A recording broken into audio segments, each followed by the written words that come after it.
कराची में सैलाब ज़दगान की मदद के लिए सिंध हुकूमत की जानिब से मुतासरा ख़ानदानों के लिए कोई भी सहूलियात फराहम नहीं की गई।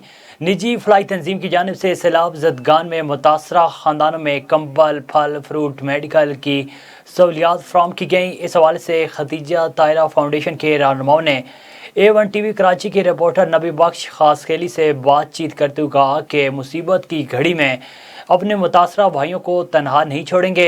हम अपने इदारे की तरफ से सोलर सिस्टम, कंबल और खाने का बंदोबस्त कर रहे हैं।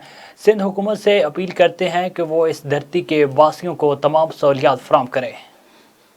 मैं यही कहूँगा आखिर में कि मैंने एम्बुलेंस के लिए जो कोशिश की है कि मैंने कुछ दोस्तों से बात की अपने, क्योंकि हम आम चंदा मांगते नहीं है कि हम चिंची लोडर रिक्शा इनको यहाँ पे दे देते हैं, उसके अंदर गद्दा वद्दा डाल देते हैं। यही वसाइल है हमारे पास, इतने बड़े वसाइल नहीं है, तो हम इनको दे देंगे, रात को यहाँ खड़ा रहेगा, पेट्रोल भरवा देंगे, इमरजेंसी होगी तो वो लेके भागेंगे। एक हमने यही आज सोचा है।